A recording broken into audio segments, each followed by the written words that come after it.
ನಮಸ್ಕಾರ ಸ್ನೇಹಿತರೆ, ನಾ ಕಂಡ ಭಾರತ ಯೂಟ್ಯೂಬ್ ಚಾನಲ್ಗೆ ಸ್ವಾಗತ ಸುಸ್ವಾಗತ. ಈ ನಾನು ತೋರಿಸ್ತಾ ಇರುವುದು ಹುಕ್ಕೇರಿ ತಾಲೂಕಿನ ಅಂದ್ರೆ ಬೆಳಗಾವಿ ಜಿಲ್ಲೆ ಹುಕ್ಕೇರಿ ತಾಲೂಕಿನ ಹುನ್ನೂರ ಶ್ರೀ ವಿಠ್ಠಲ ಮಂದಿರ ಅಂತ. ಅಂದ್ರೆ ಈಗ ನಾವು ಈಗಾಗಲೇ ಹಿಡಕಲ್ ಜಲಾಶಯದಲ್ಲಿ ಏನು ಮುಳುಗಿ ಹೋಗಿರುವಂತ ವಿಠ್ಠಲದ ದೇವಸ್ಥಾನ ಬಗ್ಗೆ ಒಂದು ತೋರಿಸಿದೆ. ಮೂಲ ದೇವಸ್ಥಾನ ಅಲ್ಲಿದ್ರು, ಈಗ ಜಲಾಶಯ ನಿರ್ಮಾಣದ ನಂತರ ಈ ದೇವಸ್ಥಾನ ಇಲ್ಲಿ ವರ್ಗಾಯಿಸಲಾಗಿದೆ. ಹೀಗಾಗಿ ಈ ದೇವಸ್ಥಾನನ ನೋಡಿದ್ವಿ. ನಾನು ಆಕ್ಚುಲಿ ಈ ದೇವಸ್ಥಾನ ಉದ್ಯೋಗ ಮಾಡ್ಬೇಕನ್ನೋ ಉದ್ದೇಶ ಏನಿರಲಿಲ್ಲ. ಆದ್ರೆ ನಾವು ಹಿಡಕಲ್ ಜಲಾಶಯದಲ್ಲಿರುವಂತ ಶ್ರೀ ವಿಠ್ಠಲ ದೇವರನ್ನ ದರ್ಶನ ಮಾಡ್ಕೊಂಡು ಬರ್ಬೇಕಾದ್ರೆ ಈ ದೇವಸ್ಥಾನ ನೋಡಿದ್ವಿ. ಆಶ್ಚರ್ಯ ಅನಿಸ್ತು. ದೇವಸ್ಥಾನ ಚೆನ್ನಾಗಿದೆ ಅನ್ನೋ ಕಾರಣಕ್ಕಾಗಿ ಹೋಗಿ ನೋಡಿದ್ರೆ, ಹತ್ತಿರದಿಂದ ನೋಡಿದಾಗ ಈ ದೇವಸ್ಥಾನದ ಕೆಲವೊಂದು ಆಶ್ಚರ್ಯಗಳ ಘಟನೆಗಳು ಕಂಡು ಬಂದಿವೆ. ಅದನ್ನೆಲ್ಲ ನೋಡ್ಕೊಂಡು ಅದರಲ್ಲಿರುವಂತಹ ವಿಶೇಷ ಚಿತ್ರಗಳನ್ನ ತಮಗೆ ತೋರಿಸ್ಬೇಕು ಅನ್ನೋ ಉದ್ದೇಶದಿಂದ ತೋರಿಸ್ತಾ ಇದ್ದೀನಿ.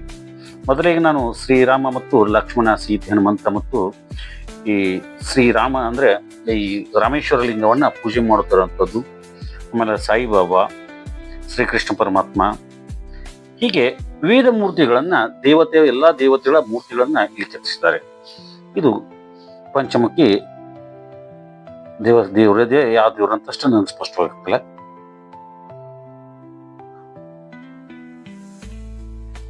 ಹಾಗೆ ಇಲ್ಲಿ ಕನಕದಾಸರು,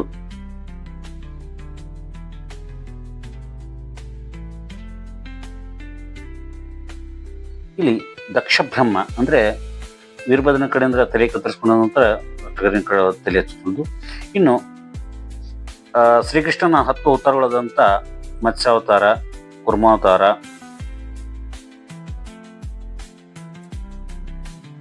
ವರಾಹ ಅವತಾರ, ನರಸಿಂಹ ಅವತಾರ,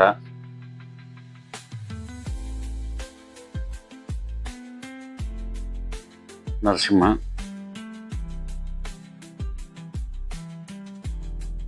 ವಾಮನ ಅವತಾರ,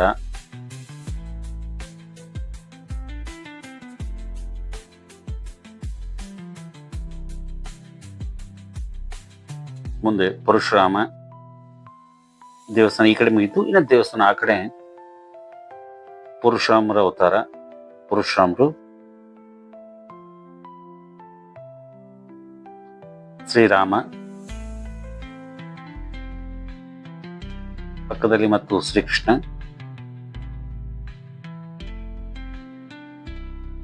ಇದು ಬುದ್ಧ ಅವತಾರ,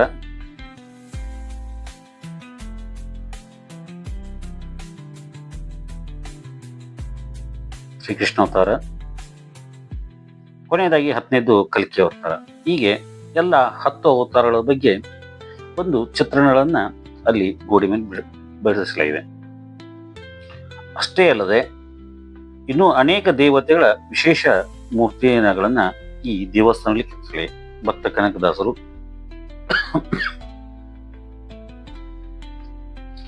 ಶಿವಪಾರ್ವತಿ ಗಣಪತಿ,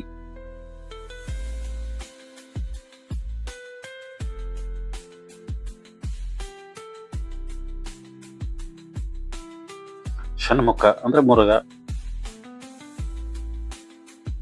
ಸುಬ್ರಹ್ಮಣ್ಯ ಸ್ವಾಮಿ ಅಂತ ನೋಡ್ಬೋದು, ಸಂತ ನಾಮದೇವರು,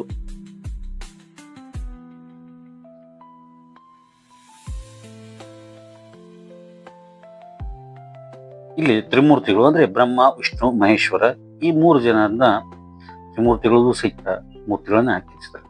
ಅಂದ್ರೆ ಈ ದೇವಸ್ಥಾನದ ವೈಶಿಷ್ಟ್ಯ ಅಂದ್ರೆ ಎಲ್ಲಾ ದೇವತೆಗಳನ್ನ ಈ ದೇವಸ್ಥಾನದಲ್ಲಿ ಕೆತ್ತಿರುವುದು ವಿಶೇಷ. ಅದಕ್ಕಾಗಿ ನಿಮಗೆ ಎಲ್ಲರನ್ನ ತೋರಿಸ್ಬೇಕು, ಎಲ್ಲ ದೇವರ ದರ್ಶನ ಮಾಡಿಸ್ಬೇಕು ಅನ್ನೋ ಉದ್ದೇಶಕ್ಕಾಗಿ ಈ ದೇವಸ್ಥಾನದ ವಿಡಿಯೋ ಮಾಡ್ತಾ ಇದ್ದೀನಿ. ಅಂದ್ರೆ ಈ ಕಲ್ಲಿನಿಂದೇ ಕೆತ್ತಿಸಿದಂತ, ನಮ್ಮ ಕೆಂಪು ಕಲ್ಲಿನಲ್ಲಿ ಕೆತ್ತಿಸಿದಂತ ಈ ದೇವಸ್ಥಾನ ತುಂಬಾ ಚೆನ್ನಾಗಿ ಕಟ್ಟಿದ್ದಾರೆ. ಮತ್ತು ಕಲ್ಲಿನ ಸರಪಳಿ ಸಹಿತ ನಿರ್ಮಾಣ ಮಾಡಿದ್ದಾರೆ. ನೋಡಿ, ಕಲ್ಲಿನಿಂದ ಸರಪಳಿ ಮತ್ತು ದೇವಸ್ಥಾನ ಮೇಲೂ ಸುಂದರವಾದ ಕೆತ್ತನೆಗಳಿದ್ದಾವೆ. ಹೊರಗಡೆ ನೋಡಕ್ಕೆ ಭವ್ಯವಾಗಿ ಕಾಣ್ತ, ಆದ್ರೆ ಒಳಗೆ ನಾವು ಪ್ರವೇಶ ಮಾಡಿದ ತಕ್ಷಣವೇ ಇಲ್ಲಿ ಲಕ್ಷ್ಮೀನಾರಾಯಣನ ಮೂರ್ತಿನೂ ಇದೆ ಮೇಲ್ಗಡೆ. ಹಾಗೆ ಕಂಬಗಳ ಕೆತ್ತನೆ ಚೆನ್ನಾಗಿದೆ. ಮತ್ತು ದೇವಸ್ಥಾನ ಪ್ರವೇಶ ಮಾಡಿದ ತಕ್ಷಣವೇ ನಮಗೆ ಈ ನಾರ್ಮಲ್ ಆಗಿ ಎಲ್ಲ ದೇವಸ್ಥಾನ ಹಾಗೆ ಒಂದು ತಗಡಿನ ಸಡ್ಡ ಕಾಣುತ್ತೆ, ಅಂದ್ರೆ ಮುಂದೆ ಛಾವಣಿ ಮುಂದೆ ಅಂದ್ರೆ ಬೆನ್ನೆರಳಿಗಾಗಿ. ಆದ್ರೆ ದೇವಸ್ಥಾನ ಮಾತ್ರ ಪೂರ್ತಿ ಕಲ್ಲಿನಿಂದ ಇದೆ. ಇದು ದೀಪದ ಕಂಬ. ಈ ದೀಪದ ಕಂಬ ನಂತರ ಇಲ್ಲಿ ಒಳಗೆ ಬಂದಾಗ ಆ ದೇವಸ್ಥಾನದಲ್ಲಿ ನೋಡಿ ನಂಗೆ ಅಷ್ಟೇ ಇತ್ತು, ದೇವರ ದರ್ಶನ ಮಾಡ್ಕೊಂಡು ಹೋಗ್ಬೇಕು ಅಂತ ಅಷ್ಟೇ ಬಂದಿದ್ದೆ ನಾವು. ಆದ್ರೆ ಅಲ್ಲಿ ಮೂರ್ತಿ ಕೆತ್ತನೆ ನೋಡೇ ಇದನ್ನು ಈ ದೇವಸ್ಥಾನದ ಒಂದು ವಿಡಿಯೋ ಮಾಡ್ತಾ ಇದ್ದೀನಿ. ಹಾಗೆ ಇಲ್ಲಿ ಹಾಲಮತದ ಸಮಾಜದವರು ಇದು ಜಾಸ್ತಿ ಇರೋದ್ರಿಂದ ಈ ದೇವಸ್ಥಾನಕ್ಕೆ ಸಂಬಂಧಪಟ್ಟದ್ದು ಬೀರೇಶ್ವರ ದೇವಸ್ಥಾನ. ಈ ಬೀರೇಶ್ವರ ದೇವಸ್ಥಾನ ಅಂದ್ರೆ ವಿಠ್ಠಲ ದೇವರದ ಒಂದು ದೇವಸ್ಥಾನ. ಆ ವಿಠ್ಠಲ ದೇವರ ದೇವಸ್ಥಾನ ತೋರಿಸ್ತಾ ಇದ್ದೀನಿ.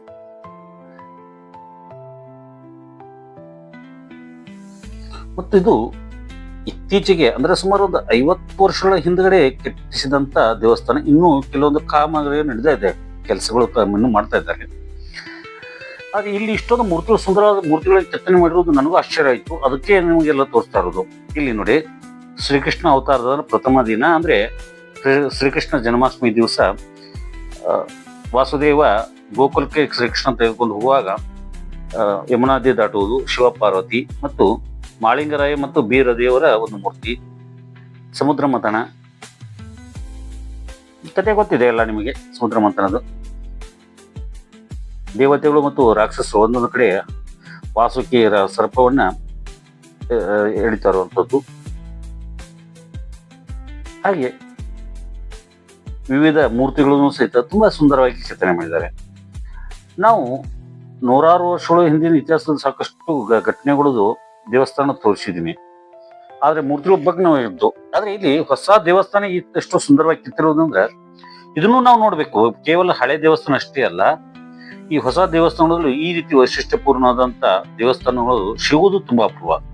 ಈ ಹಿಂದೆ ಚಿಕ್ಕಾಲದಿನ್ನಿ ಅಂದ್ರೆ ಹುಕ್ಕೇರಿ ತಾಲೂಕಿನ ಚಿಕ್ಕಾಲದಿನ್ನಿಯಲ್ಲಿ ಶ್ರೀ ಕಮಲಾದೇವಿ ದೇವಸ್ಥಾನದಲ್ಲಿ ಅಲ್ಲಿ ದೇವಿಗಳ ಮೂರ್ತಿಗಳದ ಒಂದು ವಿಶೇಷ ಕೆತ್ತನೆ ಇತ್ತು, ಅದನ್ನ ನೋಡಿದ್ವಿ. ಆದ್ರೆ ಇಲ್ಲಿ ಕೇವಲ ದೇವಿ ಅಷ್ಟೇ ಅಲ್ಲ, ದೇವರು ಎಲ್ಲರೂ ಇದ್ದಾರೆ. ಇಲ್ಲಿ ನೋಡಿ, ಶ್ರೀಕೃಷ್ಣನ ವಿಶ್ವರೂಪ ಭಗವದ್ಗೀತೆ ಬೋಧನೆ ಮಾಡುವಂತ ಸಮಯದಲ್ಲಿ ಅರ್ಜುನನಿಗೆ ದಿವ್ಯ ವಿಶ್ವರೂಪ ತೋರಿಸಿದಂತ ಕೃಷ್ಣನ ಒಂದು ದರ್ಶನ. ಇಲ್ಲಿ ಅರ್ಜುನ ಮೂರ್ತಿ ಇರ್ಬೇಕಾಯ್ತು, ಮಾಡಿಲ್ಲ ಅವರು, ಬಹುಶಃ ಅವ್ರಿಗೆ ಗೊತ್ತಾಗಿದ್ದಿಲ್ಲ. ಅಲ್ಲ, ಅರ್ಜುನನೂ ಇರ್ಬೇಕಾಗಿತ್ತು, ಶ್ರೀಕೃಷ್ಣ ವಿಶ್ವರೂಪ. ಹಾಗೆ ಇನ್ನು ವಿವಿಧ ಮೂರ್ತಿಗಳು ಇದ್ದಾವೆ ಚೆನ್ನಾಗಿ. ನೋಡು, ಮೂರ್ತಿಗಳನ್ನ ಪ್ರತಿಯೊಂದನ್ನು ಮೂರ್ತಿ ಎಷ್ಟು ಮಹತ್ವಪೂರ್ಣವಾಗಿ ಕೆತ್ತಿದ್ದಾರೆ ಅಂದ್ರೆ ಆ ಕನ್ನಡ ನೋಡ್ತಾ ಇದ್ರೆ ಸದ್ಯಕ್ಕೆ ಏನೋಪ್ಪ ಈ ನಮ್ಗೆ ಯಾರೋ ಒಬ್ರು ವ್ಯಕ್ತಿ ನಮ್ಗೆ ಇದೇ ನಿಂತಿದಾರೋ ನೋಡ್ಬೇಕು, ಆ ಥರದ್ದು ಹೋಗಿ ಅಷ್ಟು ಸುಂದರ ಸ್ಪಷ್ಟವಾಗಿ ಕೆತ್ತಿದಿರೋದು ವಿಶೇಷತೆ ಇದೆ. ಆ ಕೆತ್ತನೆ ಮಾಡಿದಂತ ಕಲೆಗಾರಿಗೂ ನಮ್ಮ ದೊಡ್ಡ ನಮಸ್ಕಾರ. ಹಾಗೆ ದೇವಸ್ಥಾನ ಇದೆ ಮೂರ್ತಿಗಳು.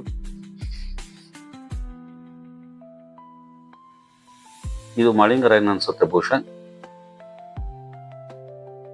ಇದ್ರ ಬಗ್ಗೆ ನಂಗೆ ಮಾಹಿತಿ ಇಲ್ಲ, ಈ ದೇವ್ರ ಬಗ್ಗೆ. ಮತ್ತು ನನ್ನೊಂದು ವೈಶಿಷ್ಟ್ಯ ಏನಂದ್ರೆ, ಯಾವುದ್ರ ಬಗ್ಗೆ ಗೊತ್ತಿದ್ರೆ ಮಾತ್ರ ಹೇಳ್ತೀನಿ ಗೊತ್ತಿದೆ ಅಂತ, ಇಲ್ಲ ಹೇಳೋಕ್ ಹೋದ್ರ. ಇಲ್ಲಿ ವಿಠ್ಠಲ ದೇವರು ಮತ್ತು ಬೀರ ದೇವರು ಅನ್ಸುತ್ತೆ ಬಹುಶಃ. ಇದು ವಿಠ್ಠಲ ದೇವರು ಅಂತ ಸ್ಪಷ್ಟ ಆಗುತ್ತೆ, ಪಂಡ್ರಾಪುರ ವಿಠ್ಠಲ ಅನ್ನೋದು. ಈ ಕಡೆ ಇರೋದು ಬೀರ ದೇವರು ಅಥವಾ ಯಾರು ಗೊತ್ತಿಲ್ಲ, ಅಷ್ಟೊಂದು ಮಾಹಿತಿ ಇಲ್ಲ. ಇಲ್ಲಿ ಕಾಮಧೇನು ಸುಂದರವಾದ ಮೂರ್ತಿಯನ್ನು ಕಿತ್ತಿದ್ದಾರೆ. ಹಾಗೆ ಇಲ್ಲಿ ಒಂದು ಗಣಪತಿ ವಿಗ್ರಹನೂ ಇತ್ತು, ಆದ್ರೆ ಅದು ಕತ್ತಲೆ ಇರುವ ಕಾರಣಕ್ಕೆ ಸ್ವಲ್ಪ ಸ್ಪಷ್ಟವಾಗಿ ಬರಲಿಲ್ಲ. ಹಾಗೆ ಶ್ರೀ ವಿಷ್ಣು ಮತ್ತು ಮಹಾಲಕ್ಷ್ಮೀ ದೇವಿಯ ಒಂದು ಮೂರ್ತಿಯನ್ನು ಮಾಡಿದ್ದಾರೆ ದೇವಸ್ಥಾನ ಬಾಗಿಲ ಮೇಲೆ. ಅದರ ಕೆಳಗಡೆ ಗಣೇಶ. ಹಾಗೆ ಇದು ವಿಠ್ಠಲ ದೇವರ ಮೂರ್ತಿ. ಅಂದ್ರೆ ಹಿಡಕಲ್ ಜಲಾಶಯದ ಹಿನ್ನೀರಿನಲ್ಲಿ ಮುಳುಗಡೆ ಆದ ನಂತರ ಈ ಗ್ರಾಮವನ್ನ, ಹುನ್ನೂರು ಗ್ರಾಮವನ್ನ ಈ ಕಡೆ ಶಿಫ್ಟ್ ಮಾಡಿದಾಗ ಈ ದೇವರನ್ನು ಮತ್ತೆ ನಿರ್ಮಾಣ ಮಾಡಿದ್ದಾರೆ. ಅಲ್ಲಿ ದೇವರನ್ನ ಮತ್ತು ಇಲ್ಲಿ ಪುನಃ ಪ್ರತಿಷ್ಠಾಪನೆ ಮಾಡಿದ್ದಾರೆ. ಆದ್ರೆ ಹಿಡಕಲ್ ಜಲಾಶಯದಲ್ಲಿ ನೀರು ಕಡಿಮೆ ಆದಾಗ ವರ್ಷದಲ್ಲಿ ಸುಮಾರು 15 ದಿವಸ ಅಥವಾ 20 ದಿವಸ ಅಲ್ಲಿ ಪೂಜೆ ಆಗುತ್ತೆ, ಅಂದ್ರೆ ಜಲಾಶಯ ನೀರು ಬರುವ ಸಮಯದಲ್ಲಿ. ಆದ್ರೆ ಇಲ್ಲೂ ದೇವಸ್ಥಾನ ಇಲ್ಲಿ ಪ್ರತಿನಿತ್ಯ ಪೂಜೆ ಆಗುತ್ತೆ. ಇಲ್ಲೂ ಸಾವಿರಾರು ಮತ್ತು ಲಕ್ಷಾಂತರ ಜನ ಭಕ್ತಾದಿಗಳು ಇಲ್ಲಿ ಬಂದು ಹೋಗ್ತಾರೆ, ಸಾಕಷ್ಟು ದಾನ ಧರ್ಮಗಳನ್ನು ಕೊಡ್ತಾರೆ. ಇಲ್ಲೂ ದಾನ ಧರ್ಮ ಮತ್ತು ವಿಶೇಷವಾದಂತ ಅನ್ನ ಸಂತರ್ಪಣೆ ಇಂತೆಲ್ಲ ಕಾರ್ಯಕ್ರಮಗಳು ಇವರು ಮಾಡ್ತಾರೆ. ದೊಡ್ಡ ದೊಡ್ಡ ವಿವಾಹಗಳನ್ನು ಇರ್ಬೋದು, ವಿಶೇಷ ಮಂಗಲ ಕಾರ್ಯಗಳು ಇರ್ಬೋದು, ಇಲ್ಲಿ ಮಾಡುವಂತ ಸಾಕಷ್ಟು ಜಾಗನೂ ಇದೆ. ಮತ್ತು ನಮ್ಮ ಹಿಂದೂ ಸಂಪ್ರದಾಯದಲ್ಲಿ ಎಷ್ಟೊಂದು ದೇವತೆಗಳು ಅದಾರು ಅನ್ನೋದು ನೋಡ್ಬೇಕಂದ್ರೆ ನಾವು ಬೆಳಗಾವಿ ಜಿಲ್ಲೆ ಹುಕ್ಕೇರಿ ತಾಲೂಕಿನ ಹುನ್ನೂರು ಗ್ರಾಮದ ಈ ಶ್ರೀ ವಿಠ್ಠಲ ಮಂದಿರಕ್ಕೆ ಬಂದ್ರೆ ಎಲ್ಲ ದೇವರುಗಳ ಮೂರ್ತಿ ನೋಡ್ಬೋದು. ಕೆಲವೊಂದು ದೇವರ ಮೂರ್ತಿಗಳು ನಮ್ಗೆ ಸಿಗದೇ ಇರ್ಬೋದು, ಆದ್ರೆ ಇಲ್ಲಿ ಮಾತ್ರ ಸ್ಪಷ್ಟ ತೆಗೆದಿರೋದು ನನಗೂ ಖುಷಿ ಅನಿಸ್ತು. ಹಿಂದೆ ಕಮಲಾದೇವಿ ದೇವಸ್ಥಾನದಲ್ಲಿ ಕೇವಲ ದೇವಿಯರ ಮೂರ್ತಿಗಳು ಮಾತ್ರ ಇತ್ತು. ಇನ್ನು ದೇವಸ್ಥಾನ ಹೊರಗಡೆ ಬಂದು ದೇವರ ದರ್ಶನ ನಂತರ ಈಗ ದೇವಸ್ಥಾನ ಸುತ್ತಲೂ ತೋರಿಸ್ತಾ ಇದ್ದೀನಿ. ಹಾಗೆ ಇನ್ನು ಇಲ್ಲಿ ಕಟ್ಟಡದ ಅಂದ್ರೆ ದೇವಸ್ಥಾನದ ಕೆಲವೊಂದು ಕಾಮಗಾರಿ ಕೆಲಸ ಮಾಡ್ತಾ ಇದ್ದಾರೆ. ಹಾಗೆ ದೇವಸ್ಥಾನ ಮೇಲೆ ವಿವಿಧ ಮೂರ್ತಿಗಳ ಕೆತ್ತನೆಗಳು ಒಂದೊಂದು ತೋರಿಸ್ತಾ ಇದ್ದೀನಿ. ಮತ್ತು ನಾನು ಎಲ್ಲ ಮೂರ್ತಿಗಳನ್ನ ಸ್ಪಷ್ಟವಾಗಿ ತೋರಿಸ್ಬೇಕು ಅನ್ನೋ ಕಾರಣಕ್ಕೆ ನನ್ನ ಸಮಯ ಹೆಚ್ಚು ತೆಗೆದುಕೊಳ್ಳುತ್ತೆ. ಇಲ್ಲಿ ಭಕ್ತ ಕನಕದಾಸರು ಇರ್ಬೋದು, ಆಮೇಲೆ ದತ್ತಾತ್ರೇಯ ಮಹಾರಾಜರು ಮತ್ತು ಅವರು ಯಾರ ಹೆಸರನ್ನ ನನಗೆ ನೆನಪಾಗ್ತಾ ಇಲ್ಲ. ಆಮೇಲೆ ಯಡೂರು ಸಿದ್ಧಲಿಂಗೇಶ್ವರ ಮಹಾರಾಜರು, ನಮ್ಮ ಆಂಜನೇಯ ಸ್ವಾಮಿ, ನರಸಿಂಹಸ್ವಾಮಿ, ಶ್ರೀಮನ್ನಾರಾಯಣ, ವಿಷ್ಣು, ಇವೆಲ್ಲ ಮೂರ್ತಿಗಳು ಮತ್ತು ದೇವಸ್ಥಾನ ತೋರಿಸ್ಬೇಕಾದ್ರೆ ಸಮಯ ಹೆಚ್ಚು ತೆಗೆದುಕೊಳ್ಳುತ್ತೆ. ನಾನು ಕಡಿಮೆ ಅವಧಿಯಲ್ಲಿ ಮಾಡಬೇಕು ವಿಡಿಯೋನಂತ ಎಷ್ಟೋ ನನಗೂ ಭಾವನೆ ಇರುತ್ತೆ. ಆದ್ರೆ ಏನ್ ಮಾಡ್ಲಿ, ಎಲ್ಲ ತೋರಿಸ್ಲೇಬೇಕಲ್ಲ. ಶಾರ್ಟ್ ಆಗಿ ತೋರಿಸಿರೋ ಅಷ್ಟು ಸಣ್ಣ ಬರಲತ್ತ. ಇಲ್ಲಿ ಸೂರ್ಯನಾರಾಯಣ ಒಂದು ಮೂರ್ತಿ ಮಾಡಿದ್ದಾರೆ, ಸೂರ್ಯದೇವಂದು.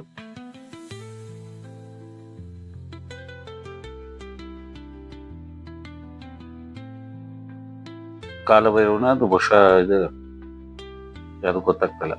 ಚಂದ್ರನ ಅನ್ಸುತ್ತೆ. ಓಹೋ, ನವಗ್ರಹಗಳದ ಒಂದು ಮೂರ್ತಿಗಳು ಇದ್ದಾವೆ ಇವು. ಒಂದು ಕಡೆ ವಿವಿಧ ಮಹಾನ್ ಪುರುಷರು ಮತ್ತು ದೇವತೆಗಳು, ಅಂದ್ರೆ ಒಂದು ಕಡೆ ನವಗ್ರಹಗಳು. ನವಗ್ರಹದ ಪ್ರತಿಯೊಂದು ಗ್ರಹಗಳದ್ದು ಅವರ ವಾಹನ ಸಮೇತ ಇಲ್ಲಿರುವಂತದ್ದು ವೈಶಿಷ್ಟ್ಯಪೂರ್ಣದ್ದು. ಅವ್ರ ಕಲ್ಪನೆ ನೋಡಿ ಸರ್, ಈ ಹಳ್ಳಿಯಲ್ಲಿರುವಂತ ಜನ ಎಲ್ಲಾ ದೇವತೆಗಳನ್ನ ಹುಡುಕಿ ತಂದು ಇದೇ ರೀತಿ ಇರುತ್ತೆ ಅನ್ನೋದನ್ನ ಕಲ್ಪನೆ ಇಟ್ಕೊಂಡು ಇದನ್ನ ಮಾಡಿ ಈ ಮೂರ್ತಿಗಳನ್ನ ಕೆತ್ತಿಸುವುದು ಅಷ್ಟು ಸರಳ ಇಲ್ಲ. ಕೈಲಿಂದ ಸಾಕಷ್ಟು ಹಣ ಹೋಗುತ್ತೆ. ಆ ಹಣವನ್ನು ಹಾಕಿ ಸ್ವಂತ ದುಡಿಮೆಯಿಂದ ದುಡಿದು ಬಂದು ದೇವರಿಗೆ ಕಾಣಿಕೆ ಅರ್ಪಿಸಿ ಆ ಕಾಣಿಕೆ ಮೂಲಕವೇ ಆ ದೇವಸ್ಥಾನ ಅಭಿವೃದ್ಧಿ ಮಾಡ್ತಾರೆ. ಹಿಂದಿನ ರಾಜ ಮಹಾರಾಜರು ತಮ್ಮ ರಾಜ್ಯದ ಬೊಕ್ಕಸದಿಂದ ಹಣ ಕೊಡ್ತಿದ್ರು. ಆದ್ರೆ ಇಲ್ಲಿ ಹಂಗಲ್ಲ, ಜನತೆನೇ ಸ್ವಂತ ಹಣದಿಂದ ದೇವಸ್ಥಾನ ಕಟ್ತಾರೆ. ಇಲ್ಲಿ ನಮ್ಮ ಶಿವ ಮತ್ತು ನಂದಿ ವಿಗ್ರಹಗಳು ಇದೆ, ಪರಮೇಶ್ವರ ಲಿಂಗ ಇದೆ, ನವಗ್ರಹಗಳು, ರಾಹುಕೇತು. ಖುಷಿ ಅನಿಸುತ್ತೆ ದೇವಸ್ಥಾನ ಮತ್ತು ಹೊಸ ಆಧುನಿಕತೆ ಟಚ್ ಇರುವಂತ ದೇವಸ್ಥಾನ. ಅಂದ್ರೆ ಮೂರ್ತಿಗಳು ಕೆತ್ತಿ ಅದಕ್ಕೆ ಬಣ್ಣ ಹಚ್ಚಿದ್ರಂದ್ರೆ ಇನ್ನೂ ಸ್ಪಷ್ಟವಾಗಿ ಚೆನ್ನಾಗಿ ಕಾಣುತ್ತೆ. ಇದು ಗುರುಗ್ರಹ ಇರ್ಬೋದು, ಗುರುಗ್ರಹ, ನವಗ್ರಹಗಳದೇ ಇದೆ, ಚೆನ್ನಾಗಿದೆ ದೇವಸ್ಥಾನ. ಹಿಂದ್ಗಡೆ ಭಾಗ ನೋಡ್ಬೇಕು. ಇಂಥವನು ನಮ್ಮ ಹಿಂದೂ ಧರ್ಮದಲ್ಲಿ ಎಷ್ಟೊಂದು ದೇವತೆಗಳು ಅನ್ನೋದನ್ನು ಮತ್ತು ಹಿಂದೂ ಸಮಾಜದಲ್ಲಿ ಏನೇನದಾವ ಅನ್ನೋದ್ರ ಬಗ್ಗೆ ಮಾಹಿತಿ ಬೇಕು. ಮಕ್ಕಳೆಲ್ಲ ಪ್ರವಾಸಕ್ಕೆ ಎಲ್ಲೆಲ್ಲೋ ಪಾರ್ಕು ಅಲ್ಲಿ ಕರ್ಕೊಂಡು ಹೋಗ್ತೀವಿ. ಇಂಥ ದೇವಸ್ಥಾನಗಳು ಒಂದ್ಸರಿ ಕರ್ಕೊಂಡ್ ಬನ್ನಿ. ನಮ್ಮ ಹಿಂದೂ ಧರ್ಮ ಸಂಸ್ಕೃತಿ ಬಗ್ಗೆನೂ ತಿಳ್ಕೊಳ್ಳುವಂತ ಅವಕಾಶ ಮಕ್ಕಳಿಗೂ ಅವಕಾಶ ಆಗುತ್ತೆ. ಇಲ್ಲಿ ನಾಗರಾಜಂದ ಒಂದು ಮೂರ್ತಿನೂ ಮಾಡಿದ್ದಾರೆ. ನಮಗೆ ಒಂದು ಸಮಸ್ಯೆ ಅಂದ್ರೆ ವಿಶೇಷವಾದ ದೇವಸ್ಥಾನಗಳೆಲ್ಲ ಆಲ್ಮೋಸ್ಟ್ ಎಲ್ಲ ಕಡೆ ಲಾಕ್ ಮಾಡಿರ್ತಾರೆ. ಯಾಕೆ ಜನನೂ ಸುಮ್ಮನೆ ಓಡಲ್ಲ, ಮೂರ್ತಿಗಳಿಗೆ ಏನಾದ್ರು ಭಗ್ನ ಮಾಡ್ತಾರೆ ಅನ್ನೋ ಕಾರಣಕ್ಕೆ ಇಲ್ಲಿ ಹಾಕಿಬಿಟ್ಟಿರ್ತಾರೆ. ಇಲ್ಲಿ ಅರ್ಧನಾರೀಶ್ವರ. ಅರ್ಧನಾರೀಶ್ವರ ಅಂದ್ರೆ ಶಿವ ಮತ್ತು ಪಾರ್ವತಿ ಒಂದೇ ದೇಹದಲ್ಲಿರುವುದು. ಅಂದ್ರೆ ಪ್ರಕೃತಿ ಮತ್ತು ಪುರುಷ ಎರಡು ಒಂದೇ ಅನ್ನೋದನ್ನ ಸಂದೇಶನ ಕೊಡುವಂತ ಮಹಾನ್ ವಿಷಯವೇ ಈ ಅರ್ಧನಾರೀಶ್ವರ. ಒಬ್ಬ ಋಷಿಗಾಗಿ ಶಿವ ಮತ್ತು ಪಾರ್ವತಿ ಒಂದಾಗಿರುವಂತದ್ದು ತೋರಿಸಿದಂತ ಕಥೆನೂ ಇದೆ. ಅದರ ಬಗ್ಗೆ ಯಾವಾಗ ಒಂದು ಅವಕಾಶ ಸಿಕ್ಕರೆ ಅರ್ಧನಾರೀಶ್ವರ ಬಗ್ಗೆನೂ ಒಂದು ಒಳ್ಳೆ ಕಥೆನೂ ಹೇಳುವಂತ ಪ್ರಯತ್ನ ಮಾಡ್ತೀನಿ. ಇನ್ನೂ ಸಾಕಷ್ಟು ಯೂಟ್ಯೂಬ್ನಲ್ಲಿ ಸಾಕಷ್ಟು ವಿಡಿಯೋಗಳು ಕೊಡುವ ಉದ್ದೇಶದಿಂದ ಇನ್ನೂ ಇದೆ. ಆಗ ಒಂದೊಂದು ಸಂದರ್ಭಗಳು ತಕ್ಕಂತೆ ಕೊಡ್ತೀನಿ. ಗೋಪಾಲ ಶ್ರೀಕೃಷ್ಣ ಪರಮಾತ್ಮ.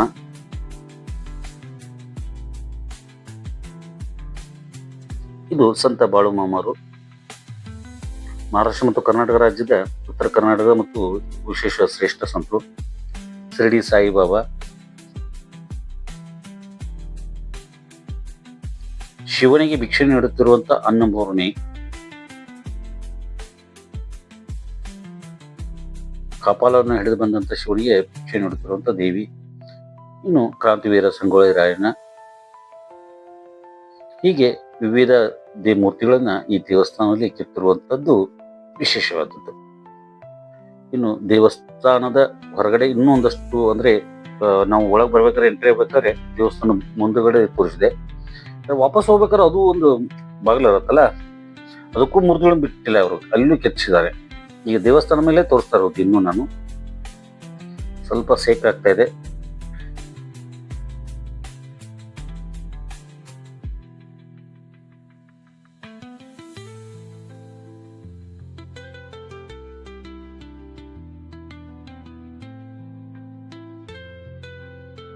ಆಧುನಿಕ ಯುಗದಲ್ಲಿ ಇಂಥ ಪೌರಾಣಿಕ ಕಥೆಗಳನ್ನು ಹೇಳುವಂತ ಸುಂದರವಾದಂಥ ದೇವಸ್ಥಾನ ಶ್ರೀ ವಿಠ್ಠಲ ದೇವರ ದೇವಸ್ಥಾನ, ಹೊನ್ನೂರು, ತಾಲೂಕಾ ಹುಕ್ಕೇರಿ, ಬೆಳಗಾವಿ ಜಿಲ್ಲೆ.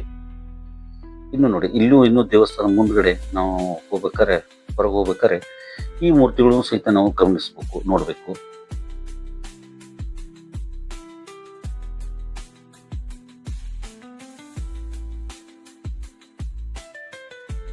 ವಿಶೇಷವಾಗಿ ಶ್ರೀಕೃಷ್ಣ ಪರಮಾತ್ಮಗೆ ಹೆಚ್ಚು ಮಹತ್ವ ಕೊಟ್ಟಿದ್ದಾರೆ ಈ ದೇವಸ್ಥಾನದವರು. ಪರಮೇಶ್ವರನು ಇದು ಹೊನ್ನೂರು ದೇವಸ್ಥಾನದ ಶ್ರೀ ವಿಠ್ಠಲ ದೇವರ ದೇವಸ್ಥಾನದಲ್ಲಿ ಇರುವಂತಹ ವಿಶೇಷತೆ ಮತ್ತು ಗೋಡೆಗಳು ಮತ್ತು ಕೆತ್ತನೆಗಳ ಬಗ್ಗೆ ಒಂದಷ್ಟು ವಿವರಣೆ ನೀಡ್ತಾ ಇದ್ದೀನಿ. ಈ ದೇವಸ್ಥಾನದ ಬಗ್ಗೆ ಒಂದು ಸ್ವಲ್ಪ ಸಂಕ್ಷಿಪ್ತ ಮಾಹಿತಿಯನ್ನ ಸ್ಥಳೀಯರಾದಂಥ ಶ್ರೀ ವಿಠ್ಠಲ್ ಪಿಶುತ್ರಿ ಅವರು ಒಂದಷ್ಟು ಮಾಹಿತಿಗಳನ್ನ ಕೊಡ್ತಾರೆ. ಅವನು ಒಂದು ಸ್ವಲ್ಪ ನೋಡೋಣ. ಹಳೆ ಕಟ್ಟಡದ ಹೊಸ ಕಟ್ಟಡ ಹೇಗಿದೆ ನೋಡಿ, ಮತ್ತು ಜೊತೆಗೆ ಅವ್ರ ಜೊತೆ ಚರ್ಚೆ. ನಮಸ್ಕಾರ. ನಮಸ್ಕಾರ ರೀ. ನಮಸ್ಕಾರ ಸರ್. ತಮ್ಮ ಹೆಸರು ಏನ್ರಿ? ನಮ್ಮ ಹೆಸರು ವಿಠ್ಠಲ್ ಪಿಸುತ್ರಿ ಅಂತ ಸರ್. ವಿಠ್ಠಲ್ ಪಿಸುತ್ರಿ. ನೀವು ಯಾವ್ರಿ? ನಮ್ದು ಇದ ಊರು. ಯಾವ ಇದು? ಹೊನ್ನೂರ? ಹಾ, ಹೊನ್ನೂರು ಸರ್. ಈ ಹೊನ್ನೂರದ ವಿಶೇಷವಾಗಿ ನೀರಾಗಿಂದ ಏನ ವಿಠ್ಠಲ್ ದೇವ್ರ ಕುಡಿತಲ್ಲ, ಅದ್ರ ಬಗ್ಗೆ ಇತಿಹಾಸದ ಬಗ್ಗೆ ಏನೈತಿ? ಇತಿಹಾಸ ಬಗ್ಗೆ ಏನಂದ್ರೆ ಹೇಳ್ಬೇಕಂದ್ರೆ ಸರ್, ನಮ್ಮ ಹಿರಿಯರು ಹೇಳಿದ ಪ್ರಕಾರ ಇದು ಒಂದು ಗುತ್ತಿತ್ತಂತಾರೆ ಮುಂಚೆ. ಗುತ್ತಿತ್ತಂತಾರೆ. ಆ ಗುತ್ತಿ ಒಳಗ ವಿಠ್ಠಲ್ ದೇವರ ಅನ್ನೋದ ಡೈಲಿ ಒಂದು ಆಕಳ ಬಂದು ಹಾಲ್ ಕುಡಿಸ್ತಿತ್ತಂತಾರೆ. ಅವಾಗ ಊರ್ಗೌಡ್ರ ಊರಾಣರೆಲ್ಲ ಹೋಗಿ ನೋಡಿದಾಗ್ರೆ ಅಲ್ಲಿ ಒಂದು ಹುತ್ತಿರ ಅಂತಾರೆ. ಇಲ್ಲ ಇಲ್ಲಿ ದೇವರ ಹೇಳ್ತಂತಾರೆ, ಇಲ್ಲ ನಾನು ವಿಠ್ಠಲ ದೇವರದನ್ನು ಇಲ್ಲಿ ಸ್ಥಾಪನೆ ಆಗ್ತಂತ ಒಂದು ಹೇಳಿದ್ರಂತಾರೆ. ಅದು ನಮ್ ಹಿರಿಯರು ಹೇಳ್ಕೊತ ಬಂದಾರೆ.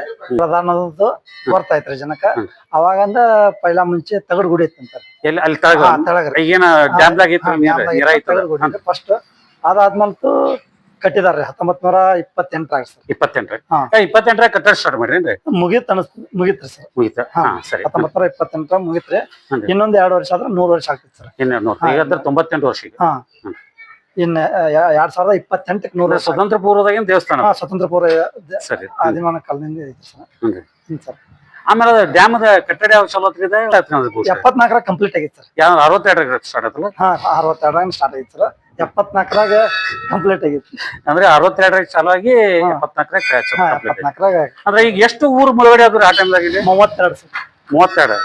ಈಗ 32 ಹಳ್ಳಿಗಳು ಎಲ್ಲೆಲ್ಲ ಅದಾವ್ರಿ? ಅವ್ ಎಲ್ಲೆಲ್ಲ ಅಂತ ಗೊತ್ತಿಲ್ಲ. ಎಲ್ಲೆಲ್ಲ ಅವ್ರು ಗೌರ್ಮೆಂಟ್ ದವ್ರು ಎಲ್ಲೆಲ್ಲಿ ಕೊಟ್ಟಾರಲ್ಲ, ಗೌರ್ಮೆಂಟ್ ದವ್ರು ಎಲ್ಲೆಲ್ಲಿ ಕೊಟ್ಟಾರಲ್ಲ ಸರ್, ಅಲ್ಲಿದಾವ್ರಿ ಸರ್. ನಿಮ್ ಊರ್ ಇಲ್ಲೇ ಬಾಳ ದೂರ ಆಗಿಲ್ಲ ಇದೆ ಸರ್. ನಿಮ್ ಊರ ಜಮೀನ್ ಎಲ್ಲ ಮುಳುಗಡೆ ಆಗಿರ್ಬೇಕ್ರಿ? ಎಲ್ಲ ಮುಳುಗಡೆ ಆಗೈತಿ. ಎಷ್ಟು ಎಕರೆ ಮುಳುಗಿತ್ತು? ಏನ್ ನೋಡ್ಬೇಕು, ಒಂದ್ 600-700 ಎಕರೆ ಹೋಗಿರ್ಬೇಕು ಸರ್. ಈ ಟೋಟಲ್ ಡ್ಯಾಮ್ದಾಗ ಎಷ್ಟು ಎಕರೆ ಜಮೀನ್ ಇರೋದು ಈಗ ಸದ್ಯಕ್ಕೆ? ಏನ್ ಗೊತ್ತಿಲ್ಲ. ಸರಿ, ಮತ್ತೆ ಈಗ ಗುಡಿ ಈಗ ಎಷ್ಟು ವರ್ಷ ಕಟ್ಟಿ ಹೊಸದೀಗ? ಈಗ ಕಟ್ಟಾಕತ್ತಿ. ಈಗ ಒಳಗ ಕರಿ ಕಲ್ಲಿಂದ ಕಟ್ಟಿದವಲ್ಲ ಸರ್, ಅದು 4-5 ವರ್ಷ ಆಯ್ತು ಸರ್. ಈಗ 4-5 ವರ್ಷ ಅಂದ್ರೆ ಅದೇ ಅದ ದೇವಸ್ಥಾನ ಅಲ್ಲಿ ಮುಳುಗಡೆ ಆಗಂತಾರೆ. ಇಲ್ಲಿಗೆ ಬಂದ್ರೆ ನಮ್ ದೇವ್ರ ಇಲ್ಲಿ ಬಂದು ಗುಡಿ ಕಟ್ಟಂತ ಹೇಳಿದಾಗ ಕಟ್ಟಿದಾರ ಸರ್. ಹೌದಾ? ಅಂದ್ರೆ ಒಪ್ಪಿಗೆ ಕೊಟ್ಟಾಗ ಕಟ್ಟಿದಾರ ಸರ್. ಅಲ್ಲಿಂದ ಇಲ್ಲಿ ಬಂದ್ ದೇವ್ರ ಇಲ್ಲಿ ಕಟ್ಟಂತ ಅಂದಾಗ ಕಟ್ಟಿದಾರ ಸರ್. ಅಂದ್ರೆ ಈಗ ಗುಡಿಗೆ ನೀರಾಗಿಂದ ಬಂದೈತಲ್ಲ, ಓಪನ್ ಆಗೈತಿ. ಈಗ ಇದು ಎಷ್ಟನೇ ಸರಿ ಆಗಿದ್ದು? ಮುಂಚೆ ಪೈಲಾ ತೆಗಿತೈತ್ರಿ. ಈಗ ಒಂದ್ 15-20 ವರ್ಷ ಕಂಟಿನ್ಯೂ ತೆಗಿತೈತ್ರಿ. ಆನಂತರ ಏನಾಯ್ತು? ಇಲ್ರಿ, ಪೂರ್ತಿ ತೆಗಿತೈತ್ರಿ. ಪೂರ್ತಿ ತೆಗಿತ್ರಿ. ಈಗ ಒಂದ್ 10-15 ವರ್ಷದಾಗ ಕುಡಿ ನೀರಿನ ಜಾಸ್ತಿ ಆಯ್ತಲ್ಲ ಸರ್. ಆ ನೀರಿಂದ ಕೊರತೆ ಆಗ್ತಿದ್ ಬಾತಂದ್ರೆ ಬಿಡೋದು ಕಮ್ಮಿ ಮಾಡಿದ್ದಾರೆ. ಅದಕ್ಕಾಗಿ ಒಂದ್ ಸ್ವಲ್ಪ ವಿಶೇಷ ತೆಗಿಯೋದು ಕಮ್ಮಿ. ಅರ್ಧ ಕಂಪಲ್ಸರಿ ತೆಗಿತೈತ್ರಿ. ಈಗ 2023ದಾಗ ಪೂರ್ತಿ ತೆಗೆದೈತ್ರಿ. ಅಂದ್ರೆ ಈಗ ಎಷ್ಟಾಗೈತಿ? ಇದಕ್ಕಿಂತ ಕಡಿಮೆ ಇತ್ತು? ಎಷ್ಟೈತ್ರಿ? ಇದಕ್ಕಿಂತ ಜಾಸ್ತಿ ಹೋಗಿತ್ತು ಸರ್ ನೀರು. ಇದಕ್ಕಿಂತ ಜಾಸ್ತಿ ಹೋಗಿತ್ತು ನೀರು. ಈಗ ಮತ್ತೆ ಈ ವರ್ಷ 2026 ಮತ್ತೆ ಓಪನ್ ಆಗಿತ್ತು. ಈಗ ಜನ ಬಾಳ ಬರ್ತಾರೇನ್ರಿ? ಜನ ಬರತಾರ ಸರ್. ಎಷ್ಟು ಮಂದಿ ಬರ್ತಾರೆ? ಈಗ ಹೆಂಗ ಗೊತ್ತಾದಂಗ ಜನ ಬರತಾರ. ಈಗ ನಾವ್ ಪಬ್ಲಿಸಿಟಿ ಮಾಡಾರ, ಈಗ ಇದ್ರ ಮೂಲಕ ಬರಾರ. ಏನ್ ಬರ್ತಾರ ಸರ್. ಮತ್ತೇನಾದ್ರು ಮಾಹಿತಿ ಕೊಡ್ಬೇಕಾಯ್ತು? ಮಾಹಿತಿ ಸರ್. ಸರಿ, ಆಯ್ತ್ರಿ. ನಮ್ದು ನಾಕಂಡ ಭಾರತ ಯೂಟ್ಯೂಬ್ ಚಾನಲ್ ರೀ. ದಯವಿಟ್ಟು ಯಾರಾದ್ರೂ ಬಂದ್ರೆ ಡ್ಯಾಮ್ ಬಗ್ಗೆ ಮಾಹಿತಿ ಕೇಳ್ರಿ, ವಿಡಿಯೋ ನೋಡ್ರಿ, ನೀವು ಹೇಳ್ರಿ, ನೀವು ಶೇರ್ ಮಾಡ್ರಿ, ನಮಗೂ ಉತ್ಸಾಹ ಆಗತ್ತೆ. ನಮಸ್ಕಾರ ಎಲ್ಲರಿಗೂ. ನಮಸ್ಕಾರ. ಬೆಳಗಾವಿ ಜಿಲ್ಲೆ ಹುಕ್ಕೇರಿ ತಾಲೂಕಿನ ಶ್ರೀ ವಿಠ್ಠಲ ಮಂದಿರ ಹೊನ್ನೂರು, ಇದರ ಬಗ್ಗೆ ಒಂದಷ್ಟು ವಿವರಗಳನ್ನ ತಮಗೆ ನೀಡಿದ್ದೀನಿ. ಇದೆಲ್ಲ ನಿಮಗೆ ಇಷ್ಟ ಆಗಿದೆ ಆಗಿದ್ರೆ ನಾಕಂಡ ಭಾರತ ಯೂಟ್ಯೂಬ್ ಚಾನಲ್ ಸಬ್ಸ್ಕ್ರೈಬ್ ಮಾಡ್ಕೊಳ್ಳಿ. ನಿಮ್ಮ ಸ್ನೇಹಿತರು ವಿಡಿಯೋನ ಶೇರ್ ಮಾಡೋದನ್ನ ಮರಿಬೇಡಿ. ಮತ್ತು ನೀವು ವಿಡಿಯೋ ಪೂರ್ತಿಯಾಗಿ ನೋಡುವುದು ಸಹಿತ ನಮಗೆ ಸಹಾಯ ಮತ್ತು ಸಹಕಾರ ಆಗುತ್ತೆ. ದಯವಿಟ್ಟು ಅದನ್ನ ಮಾಡಿ ಪೂರ್ತಿ ವಿಡಿಯೋ ನೋಡೋದನ್ನ ಮರಿಬೇಡಿ ಅಂತ ತಮ್ಮಲ್ಲಿ ಮನಪೂರ್ವಕವಾಗಿ ಬೇಡಿಕೊಳ್ತೀನಿ. ಇದನ್ನೆಲ್ಲ ವಿಡಿಯೋ ನೋಡಿದ್ದಕ್ಕೆ ತಮಗೆ ಧನ್ಯವಾದಗಳು.